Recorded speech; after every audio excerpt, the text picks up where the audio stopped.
So we'll get started. Today's the November 25th PBC meeting. We got all members in attendance. Yeah, they're trying to figure out how to do it. The agenda for this week, Yep. Okay. first we want to Just adopt the start. meeting minutes from last All meeting. right. Everybody reviewed them. You know, Jim wasn't present, but Make a still motion to reviewed. approve the minutes. I got a motion. Anybody want to second it? Approve the minutes. I'll second. All in favor? Aye. Good job. Passed. Yeah. So these two will get put into the select board box so they can be posted. What else? We Can also just jump in really quick? Sure. Because we had this meeting posted at the school committee. We have a bunch of people who are out, so we just need to read a statement for public record that we're not in a quorum. Okay. Schleicher just called and he says Darren, he and Sellis are in another room somewhere. So they're trying to get into the Zoom meeting also. If they come in, will you have a quorum or they're? Oh, they're not. They're not They're here. not. Yeah. So I was told I just have to read this. Due to unforeseen circumstances, the school committee is not able to meet due to lack of a quorum, and the meeting is no longer being held jointly. So Mr. Schleicher and myself are here as town residents. Okay.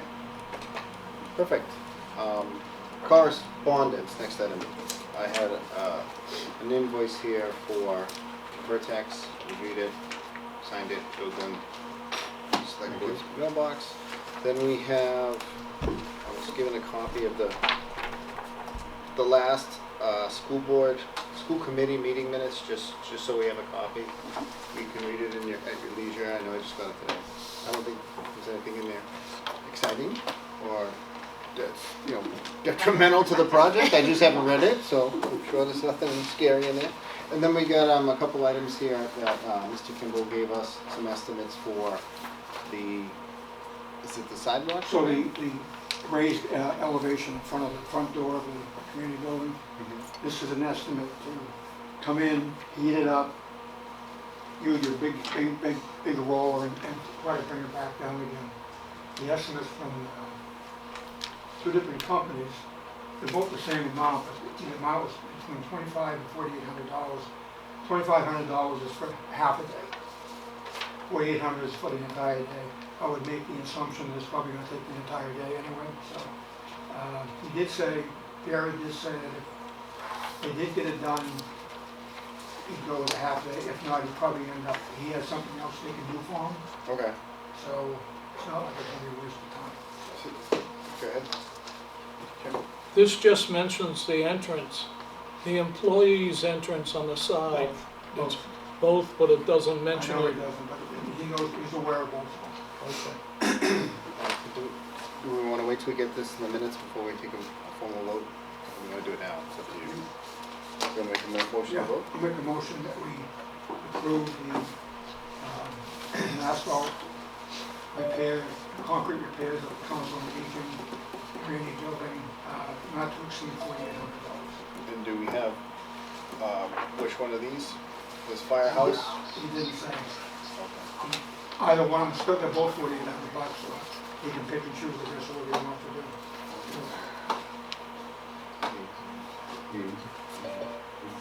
Can you repeat that? I'm sorry. Can you repeat that? I'm sorry.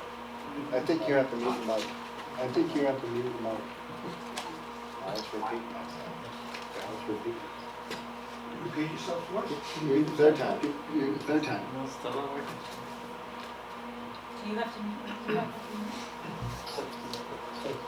You're gonna wanna unmute the mic. Am I repeating myself? No, you're good. You good on your end? I'm sorry. No, I'm gonna make a motion to approve the asphalt tripping hazard repairs on concrete walkway at the Council on Aging community building on 2 doorways, maximum of $4,800. He has 2 estimates, one from Firehouse Infrared Asphalt, and the other one from Paving Silicone Solutions. Both are at $4,800, so I'm assuming they're decide which one. Okay. Anybody want a second? I'll try to hit unmute, but if it disrupts things, then I'm just going to mute it back again.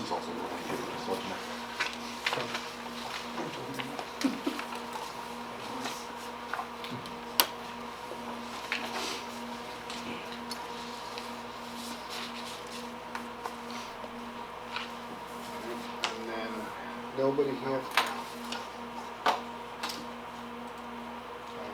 Brian is going to need to mute. Turn my speaker on. I do have an update from the fire department. We can get to that in the correspondence. But let's go through the minutes and then we can touch on the stuff as we go. All right. Let's see. The roof shingles at the community center. Steve, can you give an update on the community center? Yes, I can. Steve Kirby from Vertex, for anyone who doesn't know me. Senior Center, right now, the only thing that's left is the roof shingle issue. It is the bridging or molding, as they call it. Greenwood Industries, who's the roofer, has engaged Gale Associates. Look at it. Gale is now looking at the design drawings, and they may come out for a site visit. I asked them if they do decide to do that to give us ample notice for the senior center and for town hall, just so everybody knows that they're coming out. Obviously, we'd want to come out at the same time.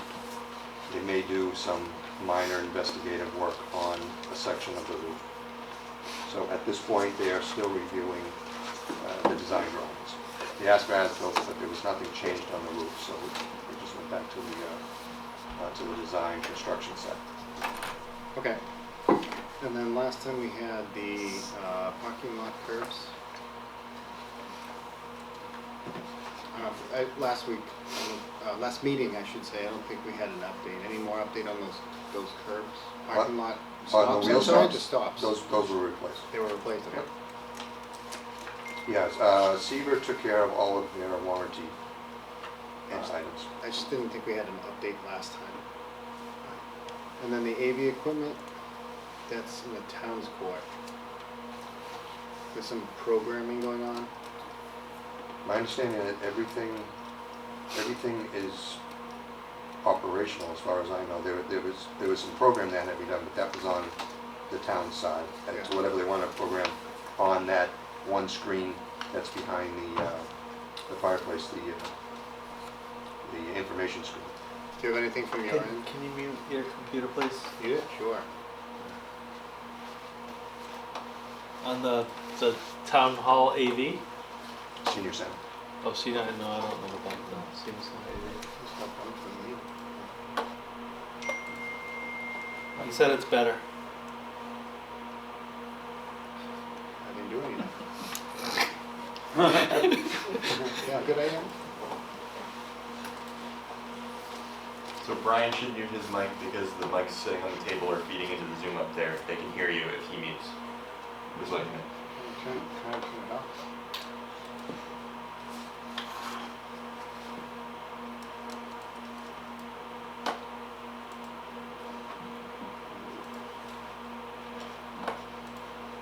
I don't know why it's so mute up here.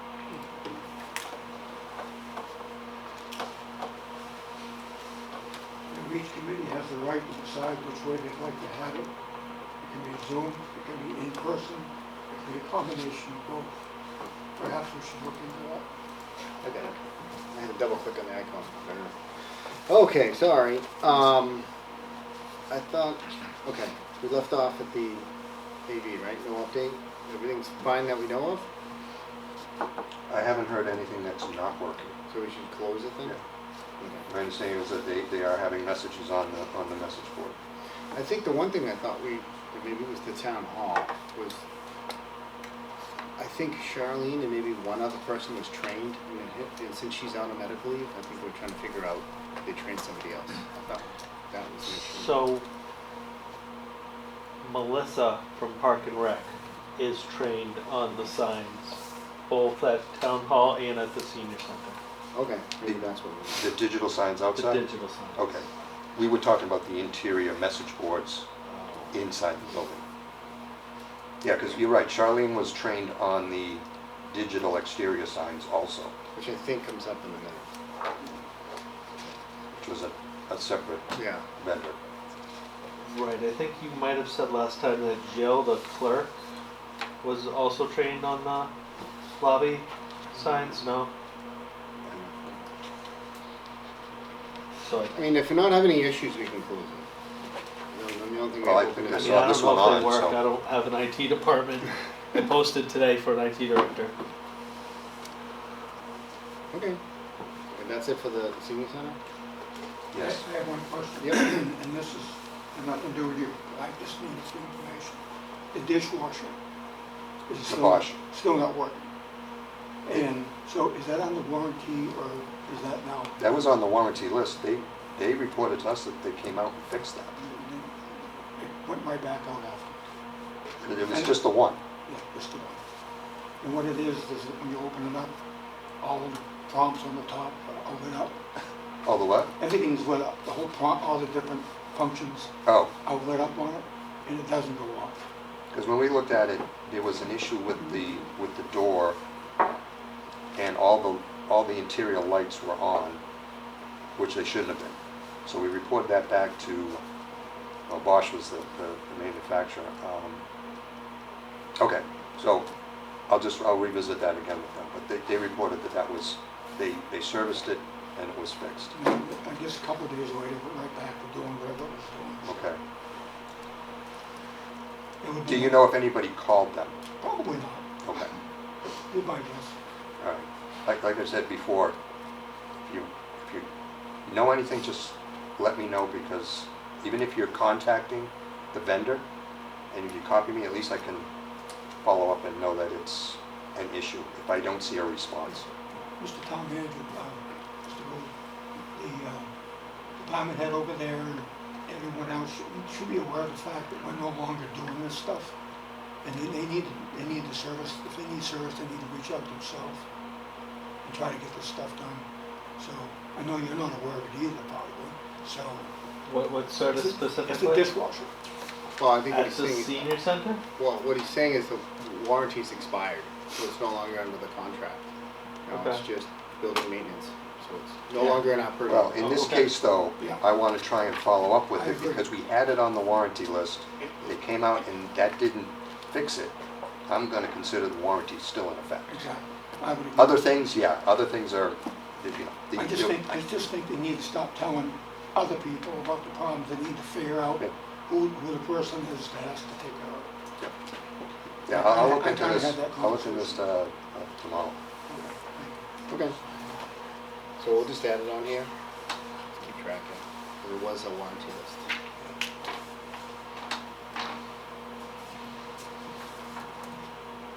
All right, town hall update, Steve. Okay, there's a few things at the town hall. I'll start with this, I guess, easy stuff. As far as the warranty list goes, there's only a couple items that are left. There's, one of the items was elevator keys for the inside panel. They got the light key, but they did not get the correct key for the fan. So M. O'Connor is chasing that down. I needed them to confirm there was some HVAC work done in room 135. The tile needed replaced. I asked them to check on that. And the plaza itself is done, but they're trying to settle out with the concrete company, which was Capital Concrete, and they're having some difficulties with that. I had a conversation with them today because I said to them, you know, I'm surprised you haven't sent in an application for payment yet. And part of that application for payment is going to be that sizable credit. So I'm letting them work that out, but you know, it doesn't affect anything here money-wise So is it the GC and the sub? Back and between the forth? GC and the sub.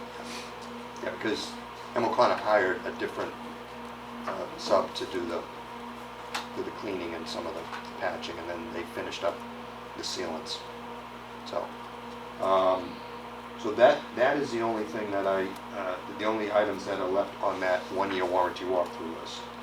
We did get a notice today from a third-tier sub, paving sub, that they had not been paid for the work that they did in June. M. O'Connor subcontracted to their site work contractor, who had a paving contractor, who in turn subcontracted again for some of the work. Now, part of this was, I think, brought to light today because the owner of that company, their first paving company, passed away last week. So I think they're concerned that they're gonna have a problem with that. So Jill and I sort of emailed back and forth today, and ultimately I sent her the payment bond for M. O'Connor and just the notification that as far as the town goes, paving had been paid as of June of this year. So hopefully that gets taken care of on the lower end, but since it came up today, I figured I'd let everybody know. We also recently received a public records request from the Fair Foundation for Construction in Massachusetts, looking for all certified payrolls on the project. I did send back through Jen, which is the one that sent it to me, a list of the subcontractors requesting that the Fair Foundation reduce the number of contractors that they're looking for and who they specifically are. Otherwise, it's going to cost a lot more than $100 to answer all that, which is part of the whole public records request. That's been sent out to them, and they typically do this. I just went through this with them on another project. So far as the prevailing wages, Yeah. They want to check they want to check to make that the sure. prevailing wage is correct, yes. Are you Sometimes- subject to public records law? Yes. I know we are, but it's Vertex. Well, it went to you guys, to me, and because we are the record keeper during the project. At some point, we're gonna send all those certified payrolls to you guys, because you gotta keep them for 7 years. But we're going through that. So sometimes it's a random audit, and sometimes it's somebody who has a claim, if you will. But Well, they and typically they'll ask follow for several, so projects you won't on. know who's asking for the claim. It's random, but whatever. I would have interpreted that as it's not under the custody, care, control of the town. We don't have it. But if you wanna, sure. I think You it's wanna a, go well, a I different think road, it's an sure. owner's requirement. Yeah, you're supposed to. Yeah. You're the awarding authority, you have to have copies of those records. Even if you use an OPM, it's still your I mean, if it was like responsibility. 2 years from now, we wouldn't be involved in it. You would be answering that. Which you are involved in. We are, And because once he does, he's it's gonna gonna go give quicker the for us to do it than. And he will give him the information, so. he Yeah, can- but we're funneling the response back to you. And on occasions, I've asked a town, do you want us to respond on your behalf? And I start it's all electronic now, we don't do copies anymore. But I say, on behalf of the town of whoever, we're responding to your records request.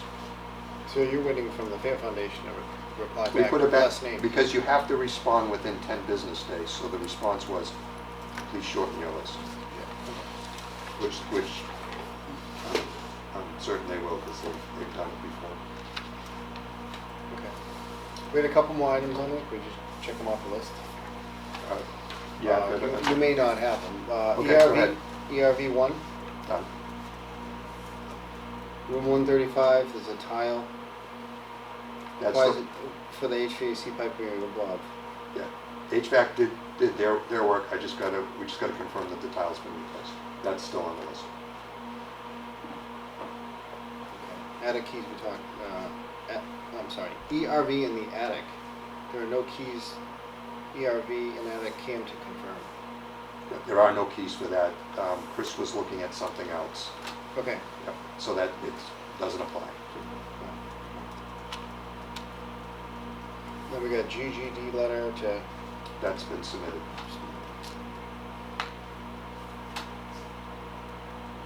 and the hydro seeding, They came back after the last meeting. and that's Did the complete. touch-up areas. They came on the 30th, I think.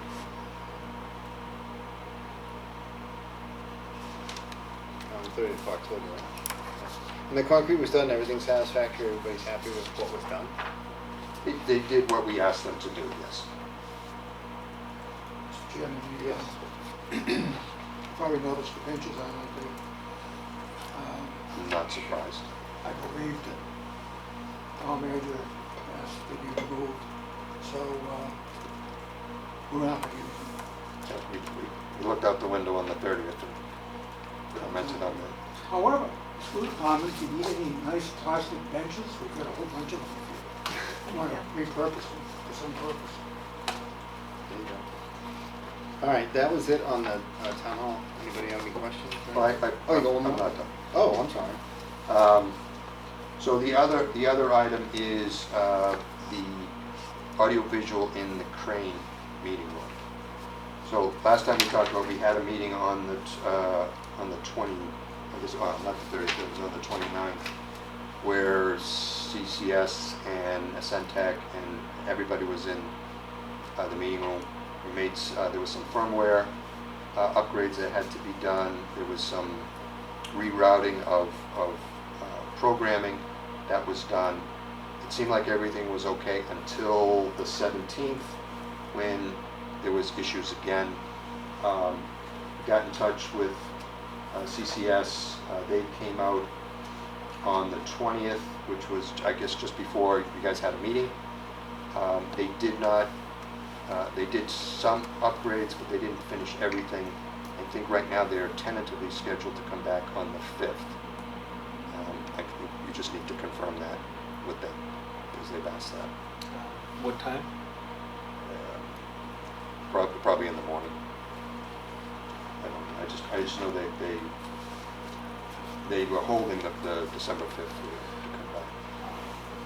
Okay. I can resend you that email. Yeah, I'll have to make sure that Norton Media and whatever IT person, hopefully I can find an IT person to be available that day. Yeah. I gotta ask, because I did tune into the last select board meeting just for a little bit to see if things were going all right. Were you still having the issue with not hearing people on the Zoom? Or was that working? Could you hear people that were? I don't think we had anybody. We haven't had many people calling in, Okay, so, okay. so we're not sure at this I point. didn't sit through the Yeah. whole thing, but. I believe it's probably had to do with us not knowing how to use it. But we've got someone now who's sitting in, so we will have somebody that can Yeah. make sure that people. And again, even with this, if there's a problem with that, those guys gave you their cards to call them. I mean, it's still a warranty issue, because that was, part of that was the change order that they did at the very end of the project. So I consider all that system still under warranty. And they agreed to that when we were out here on October 29th. So I know sometimes trying to get them when you need them may be difficult, but I sent a bunch of emails, because they weren't coming out for like 2 weeks. I said, they've got a meeting on Thursday, you gotta come out this week. And they finally relented. But there must have been 4 different guys from that company on emails. Mark, did you find out if you can do, up on the board, we can make a presentation on the screen? You should be able to. I don't know how to do it, and I've been in many meetings in these rooms, and Paul and Brian are the only ones that seems to know how to do it. So what we really need is cards to make these rooms user-friendly, including the crane room. That's actually on here. What about other business from last meeting? The reference cards. So I don't know if any other questions on that or So can we information? Can we get the companies back in here? It sounds like we need some additional training to be done on some of these systems. We don't have an IT guy. I get Right, that. I know. You know, somebody gets sick, and then suddenly everything goes to whatever. You know, so we gotta do some more cross training, I think, so people understand how. Well, we did talk about it back in October, and I think they were going to get back to us with when they could do something, and I don't think they ever did. So I'll follow up with that also.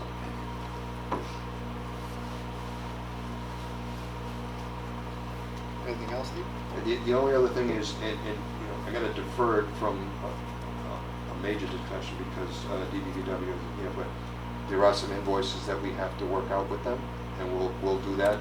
And we'll bring it to this committee then, but, Okay. I think that's all I have. Yeah, I would just add that noise that you hear. It should have been HVAC it's heating really hot. It was like 80 or 90 degrees in the closet. If we didn't open the door, there might have been a fire or explosion. We need a fan on that hot equipment.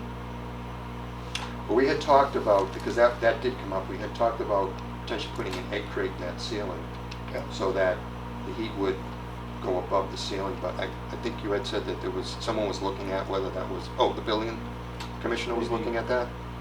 Maybe Chris or Ed, I don't know. Maybe Chris said that. Can you put a louver in the door? Well, I think the heat's going up. It'll So- allow fresh air. Or maybe, yeah. And egg crate's the easiest thing to put in. I mean, we're gonna put a louver in the door, you can do it, but you gotta get someone to cut it in.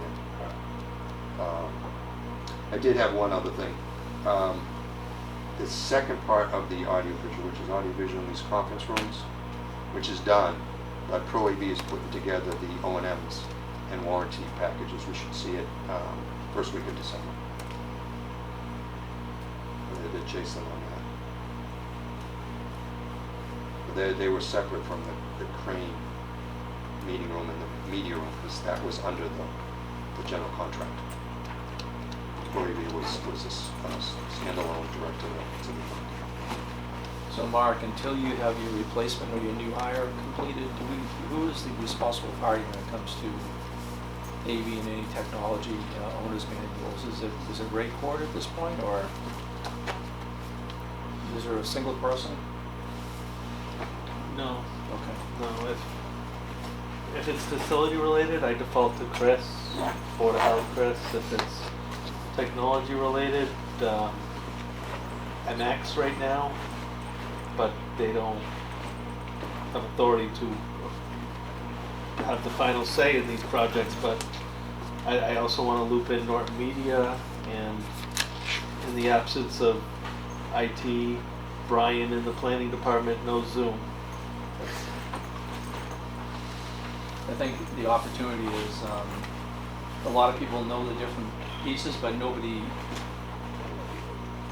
through no fault of their own, is assuming ultimate responsibility for anything, because it's all spread out, right? So when you get the IT person hired, it'll take care of itself, but in the meantime, I guess you just gotta do what you try to do.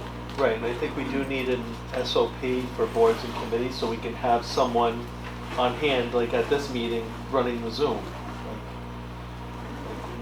Whoever schedules the meetings, we need to have the next step of making sure someone is here to make the meeting flow. So, we'll get there. That's it from your end, Steve? Yes. Thank you for that. A couple more items, this one related, but I don't think on Steve's radar, is the big fat electrical bill we got. Where does that stand, Bob? So we have an appointment set, we're working on setting up the fund between representatives, state representatives, and the electric company. They believe that we can take care of that issue. And we'll all go away.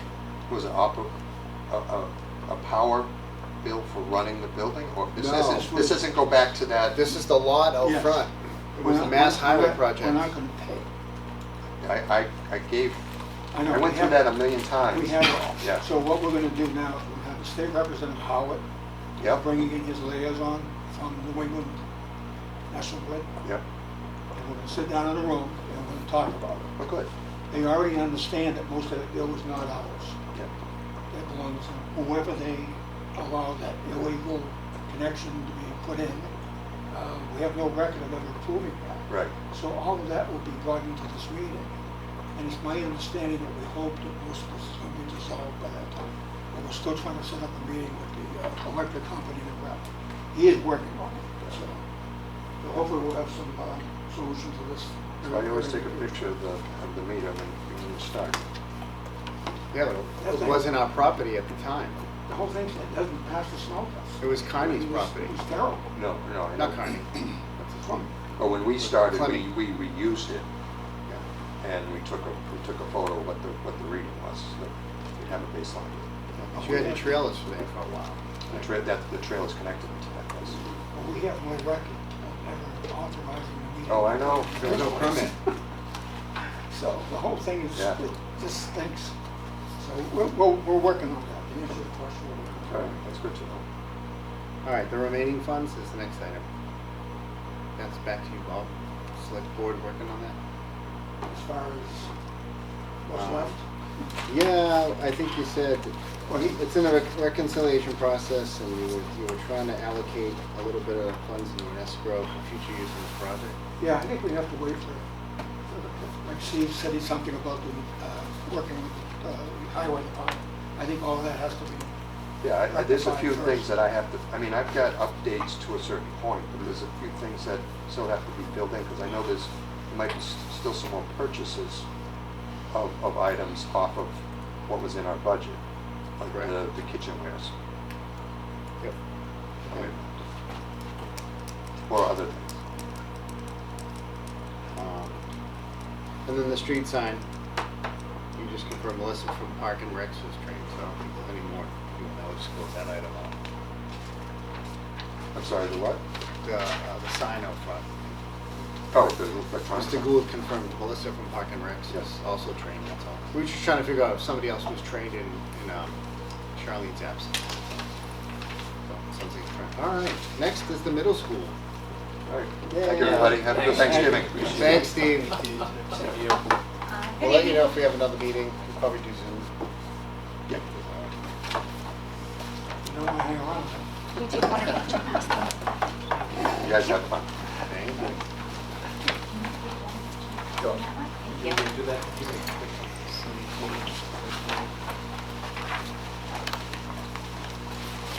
Thank you all for having us here tonight. We appreciate it. We have some updated information that is honestly hot off the presses. This estimate was finalized earlier today, so we're grateful to come out. I am going to turn it over to James Gracel of Next Level OPM Resort, sorry, Matt, of Ty and Bond. They're going to walk you through our slides, which we'll pretend that we are low tech, just to save ourselves from the craziness of trying to get us set up. These are the slides here tonight with the in front version of the middle school. So I'll have the guys walk you through, and then we'll go through and take some questions. This is looking at full replacement of the middle school roof. Thank you. And yeah, if you have questions, small enough group, as we're going through it, please feel free to ask. And so, and that. Sure. So yeah, I'm at Zork, Ty and Bond, and just kind of going through some of the background here to know that we were here before in August, or in September. So we originally submitted in August the metal roof replacement, the EPDM roof restoration. That was the original scheme. That was presented on September 24th. Since then, there was some additional information that came to light in October about a previous report that was done actually in 1999 from SGH that shed some light on some other issues with the flashings. So we read that report, and that kind of helped drive decisions to look into full replacement. So we had some conversations with the school, and ultimately what we decided was we'll put together a full replacement package. That's what we're here present tonight. So here we are today. Existing conditions, these are similar to what was shown before, just kind of similar, representative conditions of the metal roof and EPDM. The roof in general is beyond its useful life. We did perform a moisture scan during the schematic design phase. That's shown on some of the map here with some of the imaging results. The red areas are areas where there was suspect moisture. It was under 10%, so that's why at the time we thought restoration was still applicable.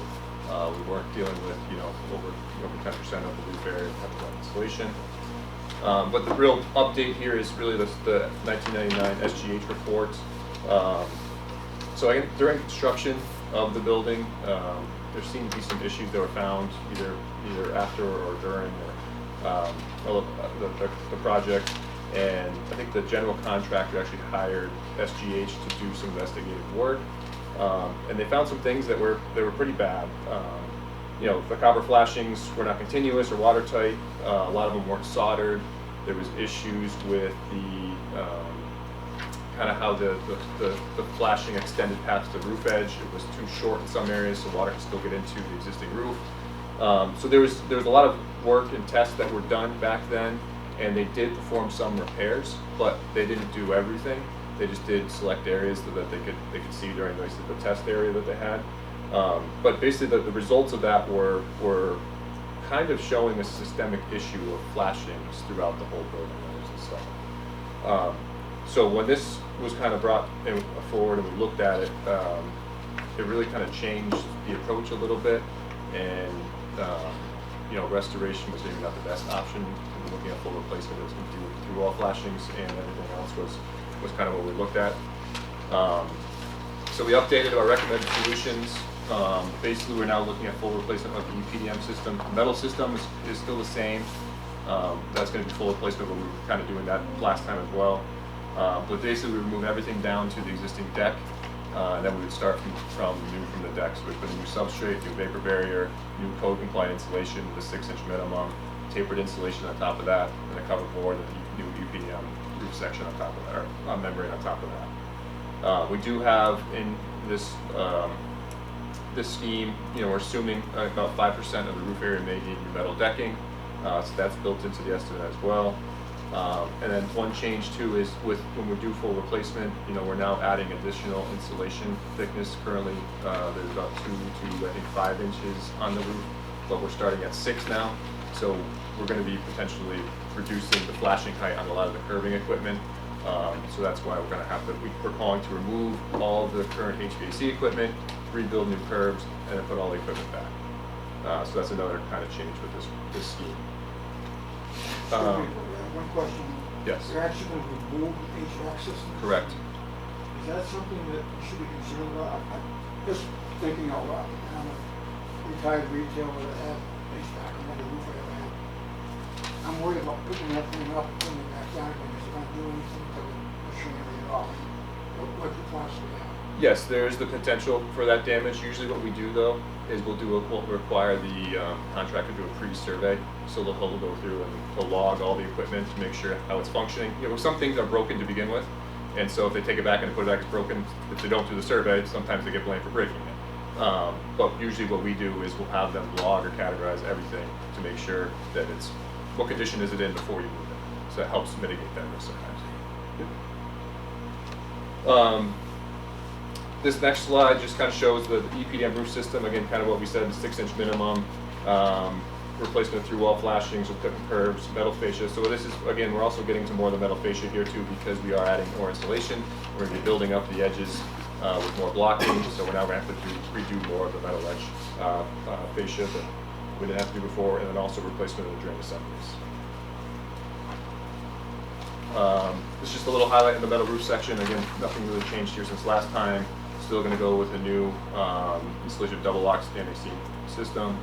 We do, however, have an alternate that we did look at that we didn't really detail, but we got a cost for to do asphalt shingled roofs, if that is something that the town is interested in. But the base of design, we were going with metal. There is metal there now. You know, we thought metal would go back. And then we also have, yes. I'm sorry to interrupt. What would the asphalt shingles save compared to the metal roof? Yes, They have the last slide. Yeah. Next slide. It's about $1 million. Got it. Thank you. I have another question. Why would they put, other than making the road incorporated, like it does, why would they put a metal roof on the beginning? Is there a reason for that? I'm asking just about that. Yeah, I mean, those are the slope-proof sections. You can go asphalt, you can go metal. I mean, usually metal is the premium option. You know, it's the longest lifespan. It's usually a more durable, more resilient roofing than asphalt. You know, asphalt is good, and they make decent warranties now, with 30, 40, sometimes I think they make a 50-year warranty now. But I think those are kind of rare. I don't know if they've actually been 50 years. But usually metal lasts longer, and it's a more premium option. Anything to do with snow, the roof or anything? I mean, maybe have to do with melting down.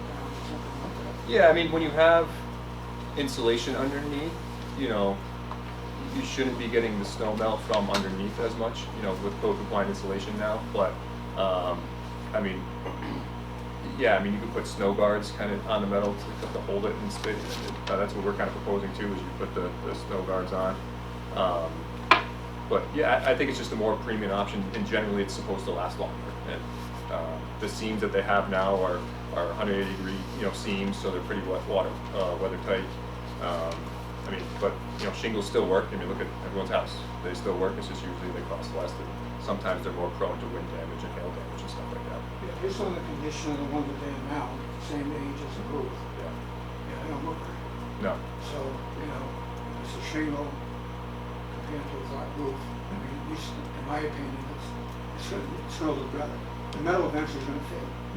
So the reason that we have not gotten the ton out of the metal roof that we currently have is because of the drilling that they did into the metal roof itself.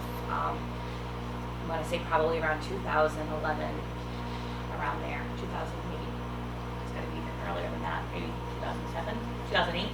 And what they did is they installed snow points. So they drilled directly into the metal roof itself. And once they compromised the metal roof, that's when you started to see all of the rusting and it all breaking down. So that's why we haven't gotten that extended life on the current metal. The snow guards can be put on an asphalt roof also. They can, yeah, you'd have to drill those in, where these ones we were proposing to kind of clamp onto the roof itself so you don't have to penetrate through the metal. So, yeah, you can do that. I think when I'm looking at the snow fading of the metal, unless we get up there and paint, I mean, it's not, it's just, the roof is gonna look, I think asphalt would probably be looking better today there than the metal does. I'm trying to get at. It's just my own personal opinion. And the question that I asked when we met earlier today was, do you have to make a decision now on what you want before you go out to bid? And we absolutely do not. You can have them both, you can have it built as metal is the standard with the asphalt shingle as the alternate. And once we have a little bit of a better idea of what the actual pricing is going to look like, then we can make a decision about, okay, in our minds, we thought it would be close to $1 million. It's really a $400,000 difference, or whatever that may be, and we can make that decision down the road as well. Yeah. As an example, this building here, we had a brick facade as part of the original scope that was sent out to bid, and then we removed that. And, we saved about $900,000. Very similar situation, right? Roof instead of siding. As far as the two systems, is there one that's easier to repair, like 50 years down the road, over the other?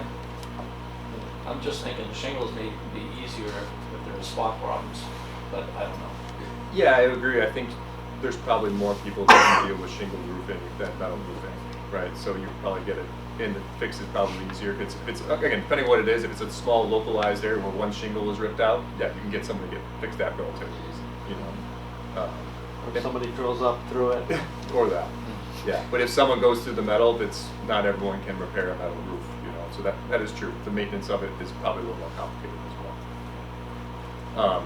And kind of what, echoing what John was saying, is the way we have it set up with the base bid kind of being the metal with the alternate being the shingles, I wouldn't want to flip that, because then you'd be kind of going to be covering the costs, I guess, during this phase, you know what I'm saying? So if you bid it and you had the alternate metal and you said you wanted metal, now the price is more, wouldn't be reimbursed through all this. By the way, does the MSBA have preference over the two systems?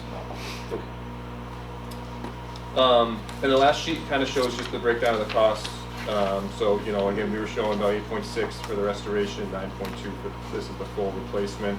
Those numbers look close. I will say the roof restoration number was, I think, a little lower than that. There was a data point that was, I think, a little too high on that. So that number was really probably a little lower than it's showing here. So the difference is actually greater than what we're showing in the spreadsheet. But the 9.2 is a good number for the UPM full replacement and the metal roof replacement. And then below we have the alternates to show you. Alt 1 is the electrical for solar, which again, this one doesn't have to be considered. That was just thrown in there because we have We have one area in the roof where there is solar, but that's gonna be coming off, and that is the solar ready area for the future if you wanna put solar back there. But our structural said that there was, I think, 11 or 12 other areas on the roof that could have solar. So if you wanted to put the electrical infrastructure in to make it solar ready, that would be about 75,000. Just to run conduits to those areas. Again, nothing you have to do. And then alternate 2 is just showing the difference between that and shingles. Part of showing that the electrical alternate is serving up the 2 masters. The MSBA required this round, to make sure the roofs were solar ready. It was a really big push for it.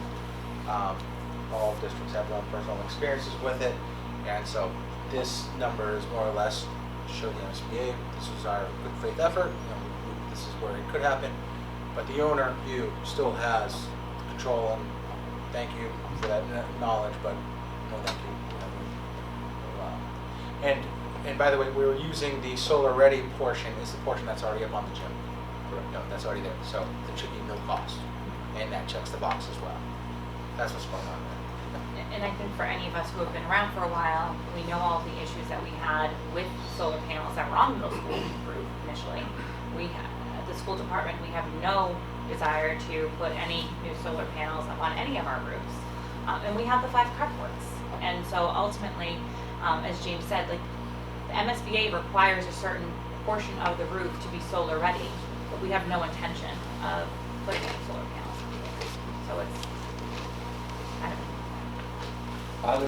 So there are no other alternates that fall into the same discussion, the same category that the MSBA requires you to have a line item, but it's up to the owner whether they want to, approve that using the only 2? Like, if you have asbestos, that's not optional. You have to remove the asbestos, but we don't have any because of the age, but that's not considered an alternate, for example. because of the age of the building itself, we already know that it wouldn't be an issue. Correct, yeah. As part of schematic design, we did initial round of hazmat testing, and it all came back. So a little mold, isn't there? Yes, so we've done a number of air quality studies since we came back to school this fall. In one area tested hot, which was the bus door vestibule where students come in, right, not at the rotunda area, but on the other side, like with the big huge ceiling that goes up the stairs. And so that was remediated and retested, and that looks really good. But and I don't want to steal the thunder of James and that, but here, this sheet here, and we printed it a little bigger because my original copy was very tiny. This is where you see some of that contingency funding as well, because I think, of course, my biggest concern, reading the report from 1999 that we found when going through some boxes, is just what are we going to find when the roof comes off totally, and how saturated are we because of these construction issues that occurred almost 30 years ago. So there are contingencies built in here, and I think either James or Matt can maybe speak a little bit more eloquently in that regard. But those are all built into the total project budget, which is then reimbursed at the 55.63% from the MSBA. Yes, it's on the second page there. If you'll see, there's a total project cost, and then there's contingencies. There's a construction contingency. That is really 5%. That's typically what the MSBA allows. Well, that's the max that they will reimburse to, so that's the number shown there.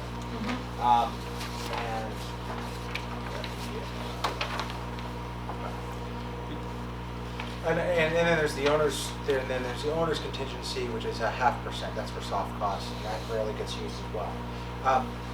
What I'm trying to get at is this is a roof replacement. We're going down to the deck. There's really, there's very little unknowns once you go down to the deck, except maybe the deck. And I think you already have some metal allowances there, maybe unit rates, or carrying something in there for deck replacement, metal deck replacement, if that's needed. So when it comes to the flashing replacements that we have to do along the perimeter. That's where potentially we would see this contingency used, if behind the I would flashing. say no, because we're taking out all of the old flashing and putting it brand new. Mhm. So this is a true replacement. We're not really keeping anything that, there's supposedly, you can see flashing sticking out, visually on the outside of the building. But then when the 1990 report came to light, which they actually destructively, they removed bricks. And, normal standard of design, we don't take out the bricks. You do a visual inspection, but things were so bad, and when it was first built, that they had someone do that destructive testing, and we found that report now, and so anyway, all of that is going to be going back brand new, and so there should be no. Yeah, I would say anything basically from the roof deck up is going to be new and replaced essentially. It would be, if there's other issues, it would be inside the building at that point, which we do also have a little allowance in here for some ACT removal, drywall repair and stuff like that if needed for some areas we know that were leaking in the past.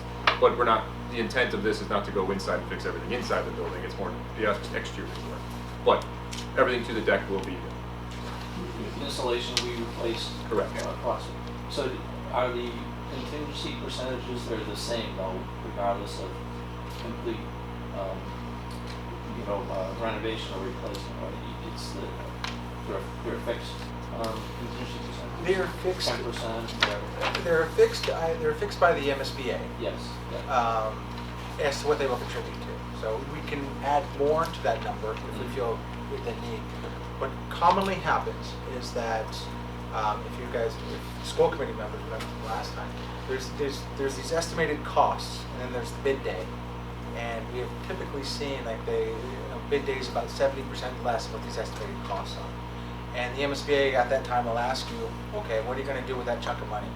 And you can give it back immediately then, or about 9 times out of 10, we roll it back into the project, as a contingency. It's not reimbursable, but it's there if there's any truly dramatic unforeseen. And we've never had really to use it, but it's just a nice little safety blanket. And it's important to note that all of the contingencies, and they add up, Yes.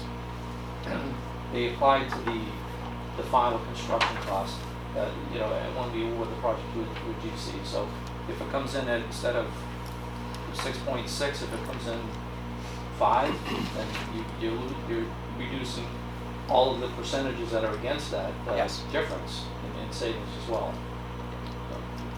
That is correct. A couple of things, in the Thunder area, there's been a problem since day one, 1999. They were up there trying to repair that, and the flashing was, in some cases, non-existent. Okay. So, I think it's important that area be heavy concentration. Take it off, I suggest it, but that's not gonna happen, but, just make sure that that's not proper. As far as the interior design of repairs, it sounds like you've got a small contingency there for it, but I am more concerned about the interior than I do maybe you do. And I think as part of this project, we have to make sure that we have enough money in contingency to do other repairs, interior repairs, maybe beyond what you guys are doing. Somehow we gotta figure out another way to add a few more dollars to this, maybe a different contingency so that we have money available. So if we drop a ceiling, we find mold and insulation and all this stuff, we have the available funds to do it under a debt exclusion. Mhm. If we have to go back and ask for it under Yes. 2.5, we're gonna be in big trouble. I think what he was saying is whatever's left over, big time, the Yes. percentage goes into a separate account. We still have the money for it. Correct. It can be reallocated. And I agree with Bob, 'cause one of the concerns I have is when you replace metal deck, it's what's attached to it on the bottom. It could be ceilings, light fixtures, conduits, anything to be able to cross it. And all that has to be considered. You take the deck up, who knows what's going on with it. So And you may these- want to fluff that up a little bit. And these are good points. As they mentioned, the difference from what the award, the GC, the lowest bid, and what we have in the budget is not reimbursable. But it can still stay in the budget. Correct. But we have to make sure that the article for the town meeting and the debt exclusion is broad enough. It includes utilizing any excess money for interior repairs. Bid savings goes back to the construction contingency, basically. And I would also just say, maybe we don't wanna say specific and say interior, because I'm thinking specifically about that bus entrance where the students are coming in. Because of the water damage that we've had running down the side of the building, both interior and exterior, I would say that side of the building needs to be repointed, the brick needs to be repointed, and I'm actually concerned about some of the windows that are there. Even when if you're, and again, not a construction person at all by any means, but you can see that the caulking around the windows is almost completely gone. And so we might wanna think about those types of things if we do have those So funds left over to make the building watertight. Yeah, that's a good point. You So the language would, I don't know how town council will have to, any associated damage associated with it, the roof failure or whatever the case is. Don't note interior, like you mentioned, anything. I mean, Well, I think Jennifer brings up a good point. We can always list that as an alternate too. So we have a cost for it. Like reclocking or repointing. Could be an alternate. The only problem you can have an alternate is you can't have minuses and pluses. It has to be all one or all the other. And you have to put them in the right sequence. Order. Because you can't accept 5 without taking 4, 3, 2, and 1. Just so you know. Prioritize we order them, we Correct. all order them, right? Yes. I think a good example of it too is every time the windows in that thing were leaking along the roof Yeah. back in '99, 2000. And they were trying to figure out where the water was coming from, and it was coming in around the windows as well as the roof. So I think it's important that we keep in mind that we may have some windows that may have to be replaced, or some pointing that has to be done. But again, we gotta figure out how we can get that money out of this deal, so we don't have to go back later and say, okay, we're all done. Now we need another. Yeah. Yeah, we're done with the roof, but there's these 5 windows. Yeah. I'd like to try to avoid that. There's been no discussion about how we're gonna pay for this yet. We're throwing out the debt exclusion, which I'm sure in our mind, it makes the most sense. It's the only way we're gonna be able to do it. We're not gonna be able to pay that long-term debt on that for the general funds, so we're gonna have to come up with a different approach. And the only way we're gonna be able to do this is through the next. That hasn't been addressed yet, and we're talking about it. Well, along those lines, I see you have an escalation factor of 4.5% for the year. And you have the midpoint of July 2026. We're probably gonna need to add that 4.5% because it's not gonna happen this summer. Right. So that's another 300,000 you'll have to build back into it. Yeah, the other thing I'll add too is that, looking at these, there's the design contingency line for 10%. Again, we're only at the schematic design level, so knowing things like the windows are an issue and stuff like that too, as we progress through DD and CD, we could potentially, like you said, add that to this. The only problem is it wouldn't be reimbursable through MSBA as part of the program, right? But there's no reason why you couldn't add it as part of the project, it just It'd wouldn't still be more efficient. correct. And so, as we go through, design contingency usually goes down as you get more advanced in design, and that bucket can cover some things like the window replacement if that's what was needed, or repointing or stuff like that. Mr. Chair, can I ask a question? Yes, sure. If I have to say my name next to like a 40 North Worcester, since I'm here as a citizen. Someone explained to me that we did, the original ask was for a restoration. We get a 1999 report that changes the entire game, going to a full replacement. Why did we recommend a restoration to start, then go back to a report 26 years ago that changed everything we just did? Yeah, sure. So, Like, wouldn't we know, like, how didn't we know and catch on to some of these things prior to recommending $9 million coming from the town budget? And then completely flipping it around to say, hey, actually, we need $600,000 more. Like, I guess that's, I don't understand how exactly, who went up there, who saw these things, how did this all kind of shake out that we went from a huge recommendation in a restoration to, hey, actually now we're gonna go back on that, and go to a full replacement. yeah, so I think, I'll start from the beginning, is that conventionally in the past, MSBA has been full replacement. That's what they've kind of done. in the past, that's what we've done. Most of the time, it's take everything off, put something new on. This last round, they added the restoration piece as they said they want you to consider restoration as well. So when we got into the design, we assumed full replacement kind of going into this. And that's the way we're going. However, when we looked at the roof, we were talking to manufacturers, we were going through the considering process, we were talking to vendors like Garland and Tremco and other ones that do this restoration work.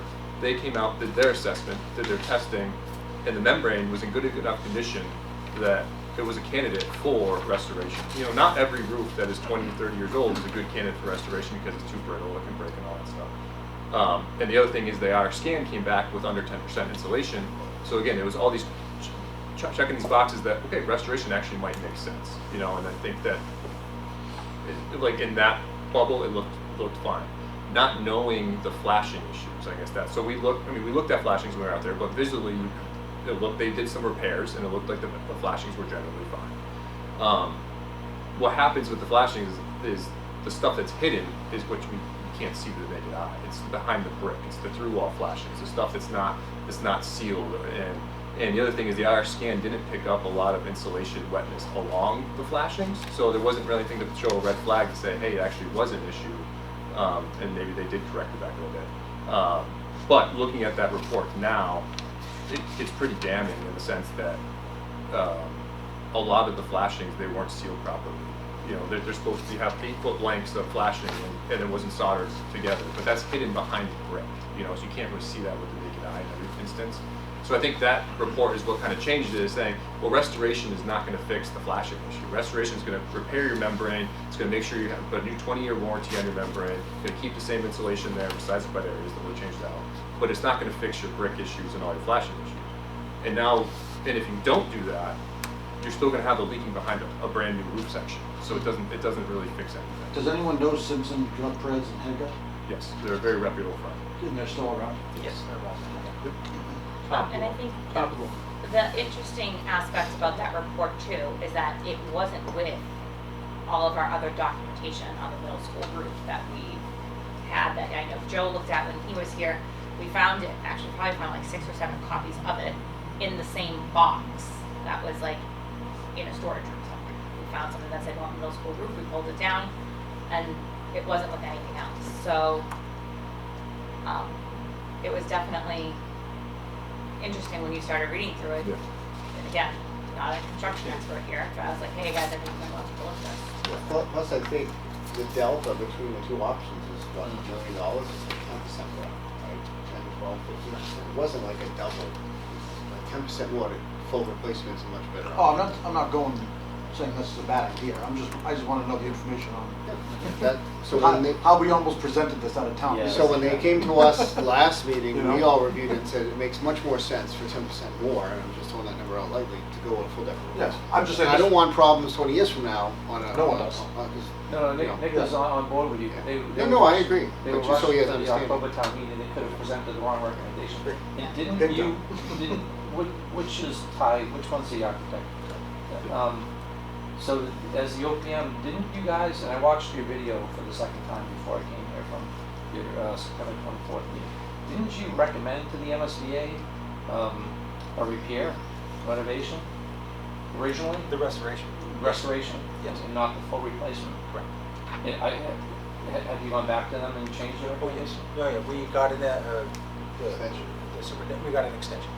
And we're actually we're resubmitting to the MSBA on December 17th. And we were aiming towards that, then we found out that this was the latest you guys could meet, so we made that happen, you know, with the estimator, so. Yeah. Good deal. Well, we are on track we submit, it's a 2-month, we always have a 2-month window, so we submit in December, and then we get approved, or reviewed and approved in February. So is now a good time to talk about the timeline and our recommendation and kind of finalize that?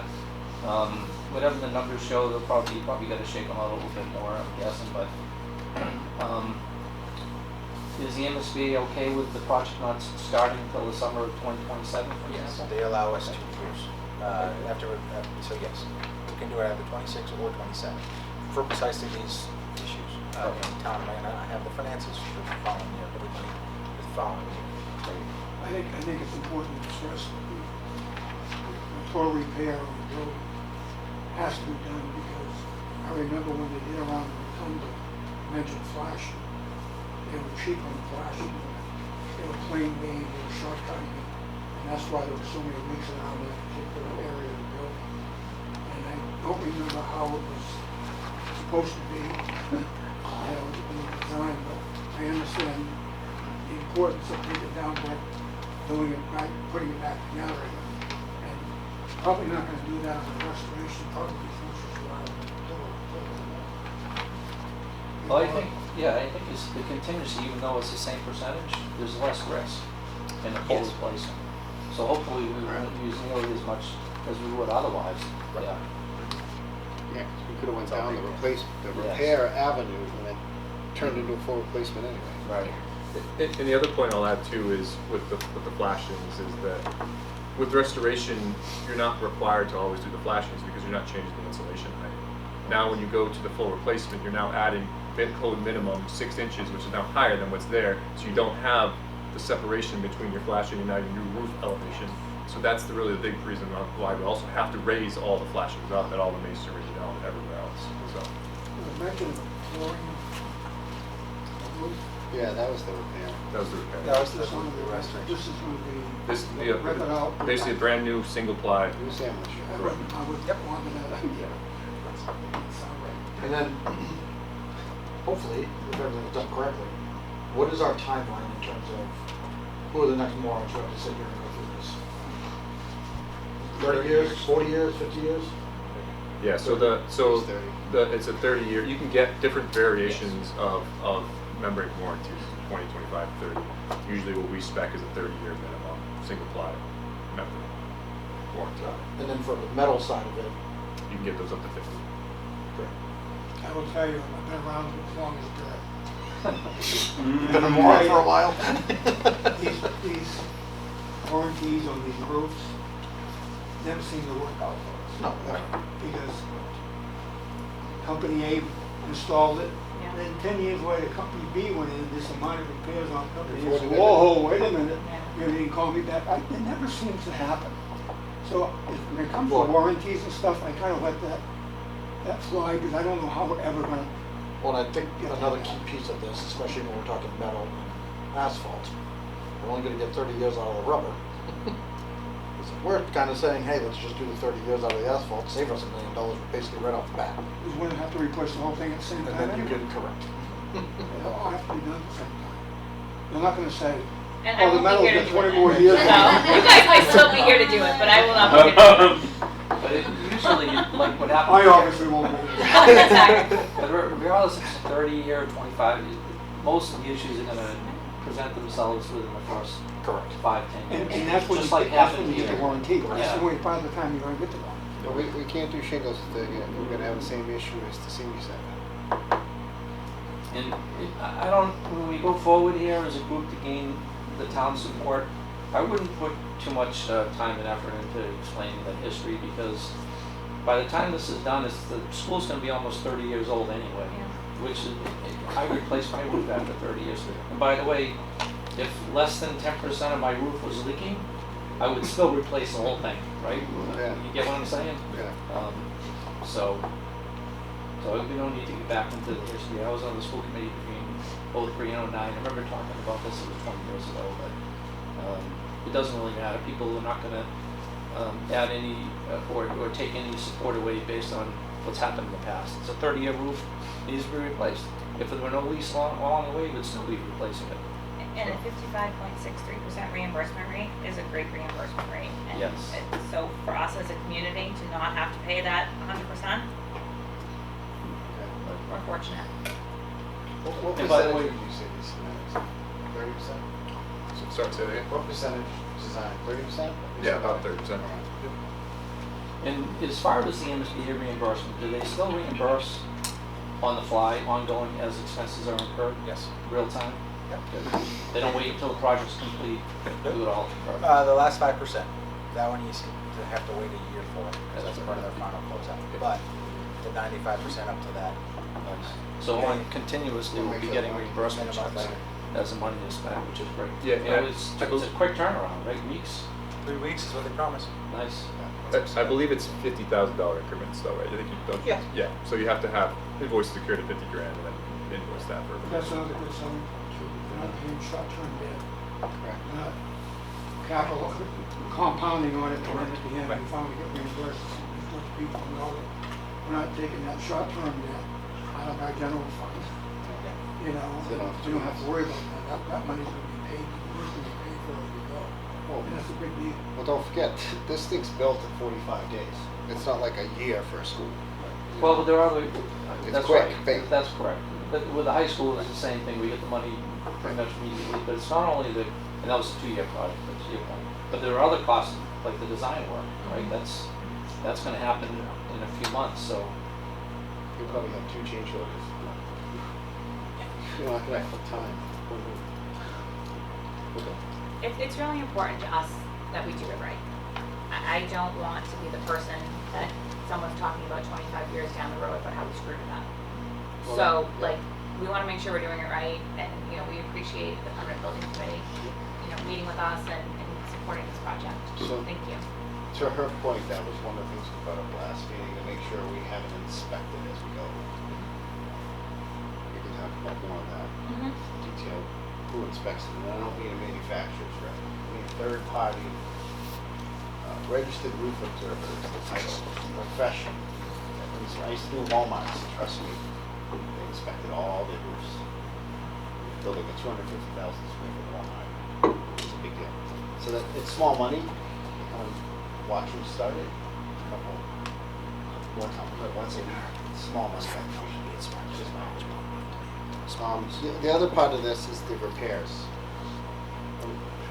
Where are we with the current repairs? And the last time we said, Yep, so we had somebody out last week. They were on the roof and they did the patching work that needed to be done for this winter. And I believe they have to come back out after Thanksgiving holiday to finalize just 1 or 2 quick things. And it ended up, Christine probably gave me the number better than I could. 8,800. what? Not 3/4 It's of a million. it? We said 50 grand, you guys can spend it. Oh, We that's can go good. spend more if you'd like. Well, we wanted to make sure we can get you to next summer, that was the whole point. Yeah, so I mean, they came out and I so. thought you were saying 88,000 for a minute. No. Whoa. So they came out and they did some of the additional repairs. Unfortunately, Wade is not able to join us here tonight. He fell and is on crutches. So, So all the blankets Tell are them to gone. stay out the roof. The oh, buckets are gone. the buckets should be gone. Yes, I'm gonna take a walk over there tomorrow. I And think the double check point was too. that there was more than Yeah, you if there's thought you anything needed, else, just yeah. to make sure you take care of all of it. Yeah. I don't know who funded that, was it the capital improvements? No, how I did you think find that? I think we were told to put everything together to do what we needed to do, and then go to the finance committee for reimbursement. Okay, Through the emergency repair? Yes. yeah, okay. Anybody from the finance committee want to speak to that, Zach or Paul? There, I you see see Paul. Paul's name there. Right, very good. I think, in my mind, we've got 2 projects. We've got that roof exterior work that has to be done. And we've got the interior repairs that the past 30 years have been ripped on. The soffits and, Infiltrated, and I'm more concerned about what we're gonna find inside than what we're gonna find outside. So I wanna make sure we have enough contingency there to cover that, just in case. We don't wanna find mold up there and then have to deal with that, because the minute parents hear the Oh word gosh, mold, yeah.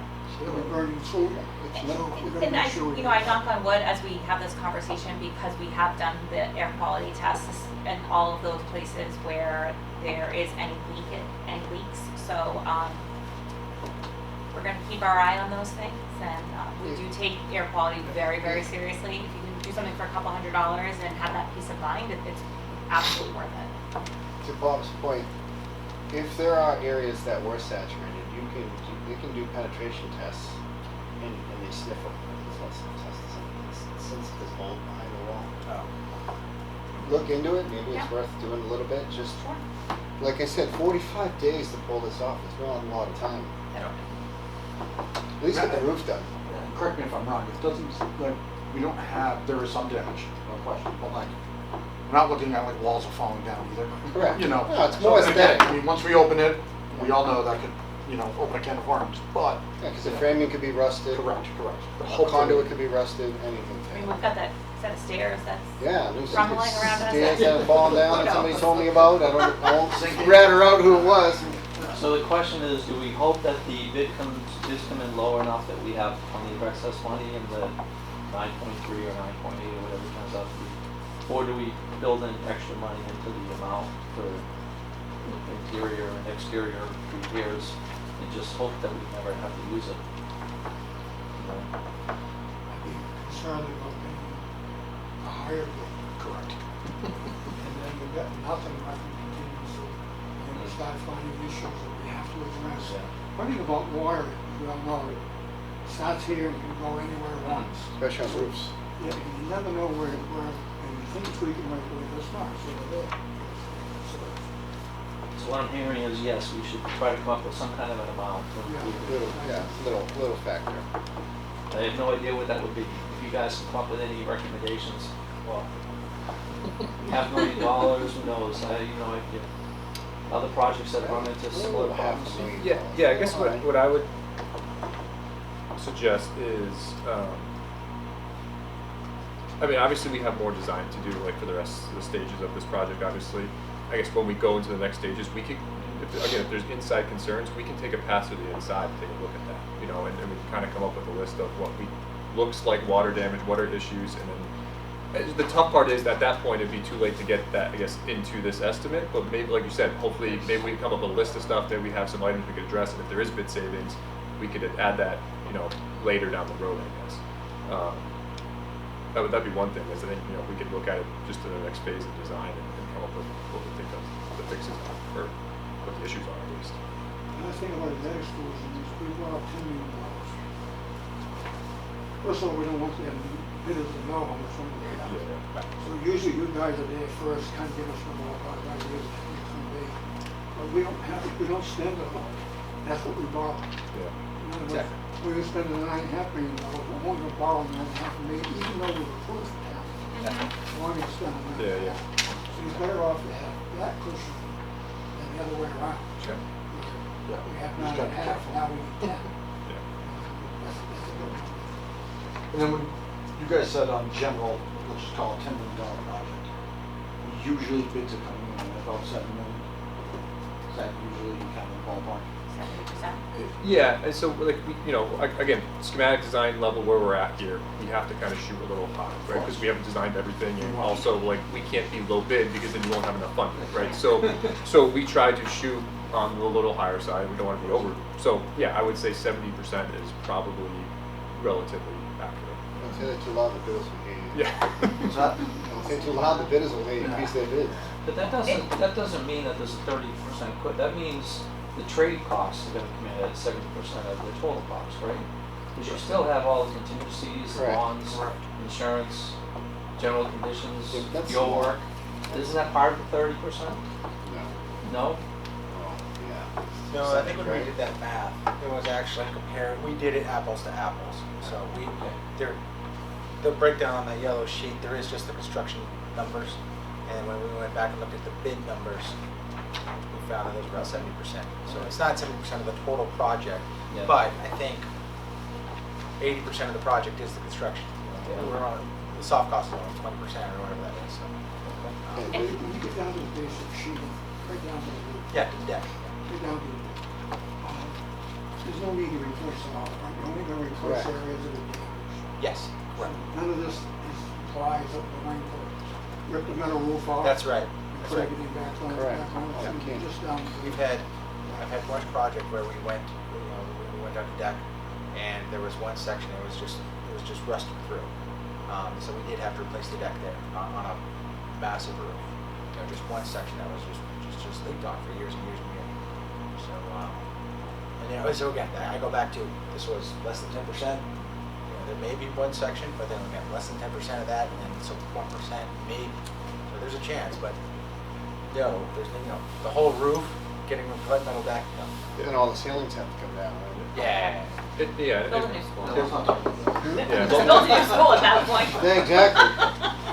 And what we do for the bid for that instance is we would ask for, you know, again, if it's a 100,000 square foot roof, we would say 5% of the roof needs decking, so we would include 5,000 square feet of metal deck replacement as a unit price item as part of the bid, so that either we use it or we don't. You know, if we don't use it, you get the money back, but if you do use it, it's built into the contract already. Yes. So it's not a surprise after the fact.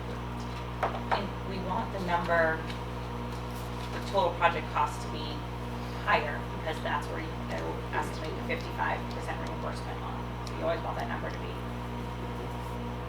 a little bit bigger. I mean, you're only reimbursed on what was spent. No, you though. can't go back. That's and correct. Yeah. So You're you only take- reimbursed you on take- what was spent. you take away the reimbursement on, yeah, exactly. Yeah. And if we build an extra for interior repairs, That's all you. that's all on us. So, Correct. so when we figure that number out, we gotta make sure we pocket the 55% Yes. to eligible reimbursement. Yes. Yes. But even though it's on us, we're not taking it out of available funds that we have. Right, So, Yeah. Means no reimbursement. So that's right. All right, so now that we've beat this roof to death, what's the next step for From us? the beginning. No, I mean, we want them to continue on with the full depth, right? That's what we. So tell us what you have to do next. You have to get into your design development at some point? Next up is submitting this replacement package to the MSBA on December 17th. They approve us in February, middle of February. He goes forward and designs. You, town of Norton, need to put this on the May, And as well as probably the April ballot. Thank you. That's We'll what I allow meant. it in the May town meeting. Okay. We have to do And so you'll have the numbers that we're submitting to the MSBA on December 17th. You'll get the approval in February, so you can tell the town, as you know, this is an approved MSBA project. This is the, you know, and I don't think we've discussed today, this is the high value, this is an appropriated number, this is not the final number. And we haven't bid it out yet. In my experience, you don't get, you know, so that, in my experience, we would love to hit the summer of '26, but we can't because July 1st is when you can get access to the funding, if it's approved at town meeting. So that's only half the summer, that's not gonna happen. So that pushes us to the following summer. We will then be working, we wanna get them right when their plates are empty, which is end of October, you know. This time next year. Yep. Actually, September. Yep. You know if that's an advantage or disadvantage for us to have a 1 year period where we're going up to bid for the next summer. But normally would be in February, we're saying, okay, you're gonna be here Sure. in July and repair this roof. In our cases, when we wanna have the money in place and available, but we're not gonna do it until a year. So, one thing is, unfortunately, that the gentleman pointed out, there's escalation that we need to include in there. That's the problem. Everything always costs more later. But it is what it is. So now, that's the detriment regardless. You know, why we push it out. Now we're going back to, but timing it in September, October, November.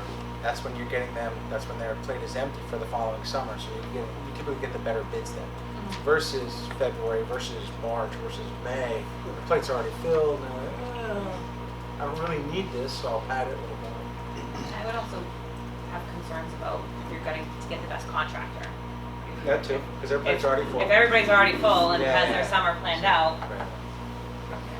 Do you need anything from us, a vote from the town or from the building committee in order to present to the MSBA? No. I think just your support now gives her the authority to sign off on the submission that we're going to submit on December.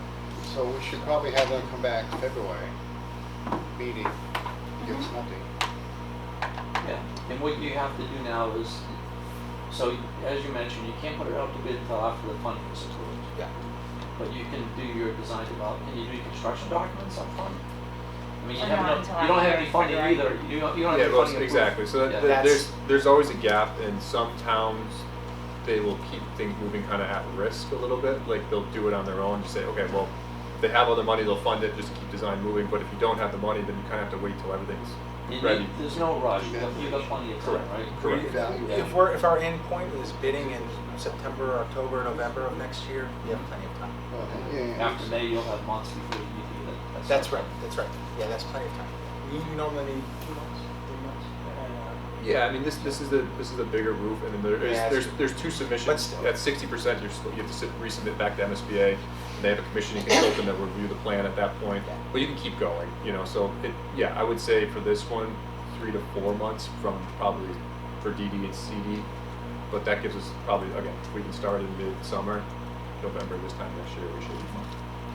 And perhaps while they're busy doing what they need to do, or we're waiting for them to get fully approved in February, maybe we're having a conversation between the school committee, the permanent building committee, and the other boards to figure out how we want to advocate for this, especially if it's going to be on a ballot in April, which we're gonna need to get out to people, find them where they are and explain this project to them. The sooner the better, because what we Yes. don't want people to say is, where did this come from? Yeah. You know, I think we're better off to start, the select board has to make sure it's on the warrant for Yep. first, the town meeting, but also for the ballot. So The ballot will perhaps- come first. Yep. I think town meeting is second, third, actually, the way it's gonna fall this year is the ballot is gonna be 2 weeks early. Mhm. So it's gonna be April 11th. April 11th.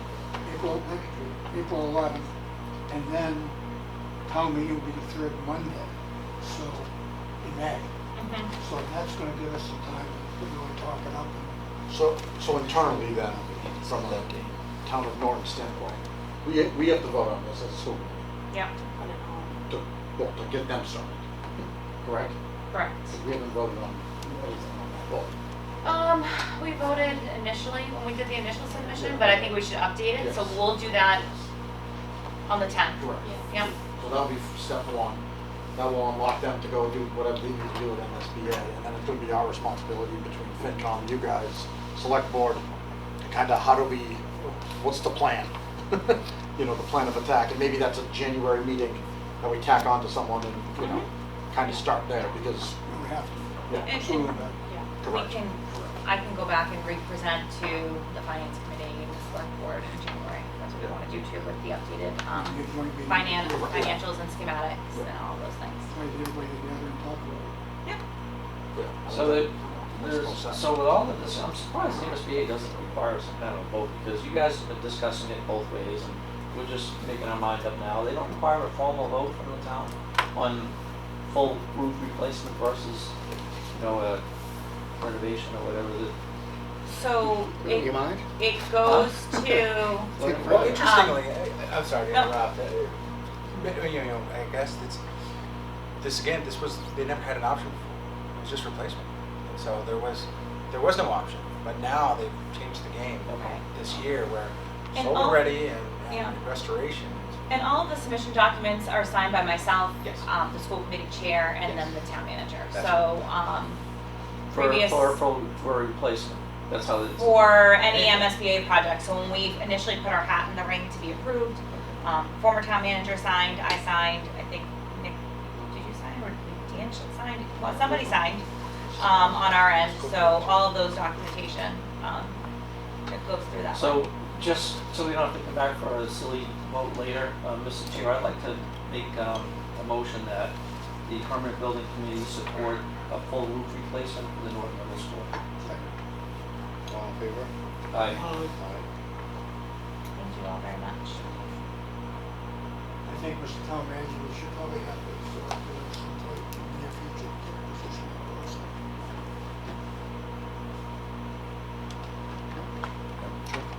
Get it done early, that way nobody can say about it. You know, this kinda came to me, before I got reelected. So, my 6-year vacation, I kind of lost track of some of the things that were going on. So when I started hearing about school replacement, school roof replacement, where the hell did that come from? You know, so I understand now that we just need to be more upfront with the whole process. And along those lines, when you guys, if you need anything to do to this, you know, the escalation cost, for example, or any other alternates that we may have. Then I would like to post these on the building committee, current building committee, and the school committee's website, so people can download them and review them. I'm glad Plans that too. Norton Cable is here to report this as well. So, You could put the plans to it then. Yeah. So Mr. Ray can bleed all over them. Give us his insight. All right, is that it for the school, middle school? thanks guys. Just to Thank you. know for future projects, not for this one, but we should try to have CIP projects approved in the fall, just so we can meet the construction season. Well, that's why when him and I first found out about it, that's why we kind of like, let's circle the wagons real quick, but it's too late by then. You know, But remember now, they can't do any work until money is, Allocated. until it's funded, so they have 3 months worth of design work to do and construction documents. Even if it was approved in October, it wouldn't be until January, February, until you can go up to bid. Yep, that's what we were aiming. Yeah. And that would have been fine, but since we have the time, we're really maximizing our opportunities. All right, you can stay if you want, I'm just gonna read the email I got from the fire chief. Nice to meet you guys. Appreciate it. Yes. Thank you. My coworker. His quick update that they're replacing the roof over at the fire department, if everybody's noticed those big white boxes up the roof, that's insulation. So he said they're 98% complete, a little bit of extra work that needs to be approved, which he's drawing, which is fixing some drains, the stack pipes, all this is still within the money they borrowed. Full completion of the roof should be completed by December 10th. Construction of the first floor is about 95% complete. A few trim items and something needs to be done. Estimated completion 12/5. I met with the architectural firm, which shared suggestions of alternate fire department locations in RFP. I'm not sure what fire department locations means. The main project consists of what we currently have funding. With that, we can see whether there's any other funding sources for the spring to support alternate areas. I'm meeting with the town manager today, assuming that took place. The roof is almost complete. It's gonna be well within the appropriation that was set, so Good. very, very happy with that. And then the heating system, I think that was something they were trying to get done too, right?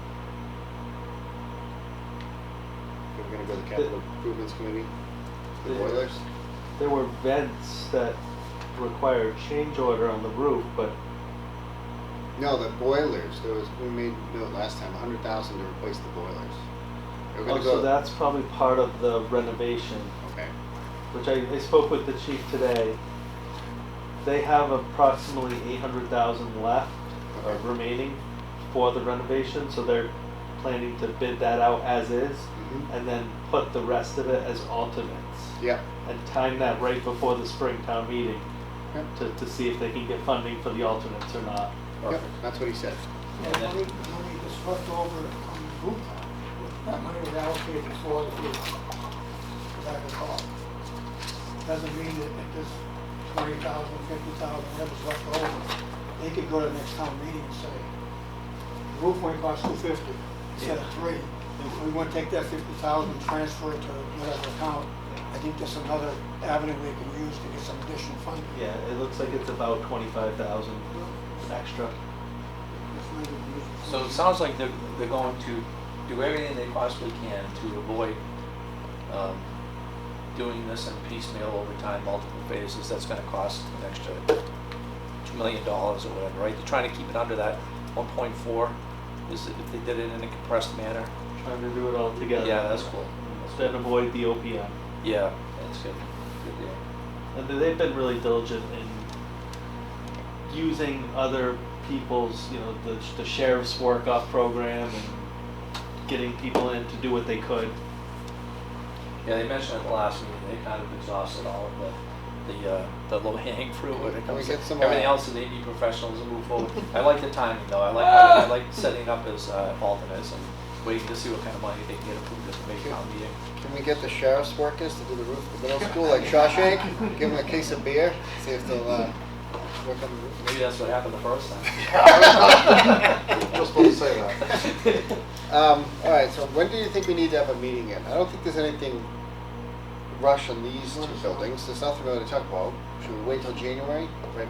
I think once we get a final number on how much these projects will cost, it would be nice to sit down and find out what the final, What's left over? what's left underneath that exclusion. Just so we can maybe determine what we want to do with that. Yeah, if there's anything in either one of these buildings that we had to cut out, do we want to put back in? So when do you think? I was thinking like January 20th, maybe 2 months from now. It's after the holidays. We can always Yeah. reschedule. And that's Yeah, right that's fine. before. Yeah, we don't need to meet between now and then. Maybe I can be appointed to the committee Yeah, by that would be then. nice. Don't rush, it's okay. You know, it's funny because I sent an email a couple days ago saying, I didn't realize it turned out you didn't have a quorum anyway, but I was saying, all we need is one more of us in the school committee, we could have done it today, but seriously. But we'll, So when's your next meeting? You're thinking January 10th, 20th. 20th? So maybe we try to shoot for that date. We'll bring that back to the school committee Yeah. as far as a good time to maybe get everyone together. yeah, And if you You know, want if you to, guys start at 6, maybe try to tack that meeting on for like a 7. yeah, yeah. That way you which guys, one? The school committee? no, the joint meeting. Yeah. And it can be. That way you guys are already here and then it's just, you know, If they just want to have one joint meeting, and we can just join that one. We don't have to have this meeting if we don't have anything to talk about. that's also true. Let's just put a pin in it for now, so we reserve the time and figure it out. You guys are Thursdays, right? No, The select board, yes. So yeah. you guys are, no. you guys are generally Tuesdays. We've been usually Mondays. Right? Well, we were different days. We kept changing. But the joint meeting only needs to happen between the select board and the school committee. Actually, really- the building committee doesn't need to be part of that appointment. Exactly. Sure. So, I'd rather go back to Mondays. We should also see what about FinCom too. So let's do the 19th. Can we do that? That's Martin Luther King Day. Building open, finish. Usually won't be open. how you doing, Jim? I guess we could do the 20th. You've been very quiet today, man. It's like usually you have something to say. I'm not a roofer, Yeah, there you go. That might be a way the 26th. although I have an opinion about metal roofs, Let's but I'm not a do the roofer. 20th then. January 20th. Not better than the 20th. Anybody want to make a motion to adjourn? I'll make the motion to adjourn. There you go. Perfect. I'll second. Okay, adjourned.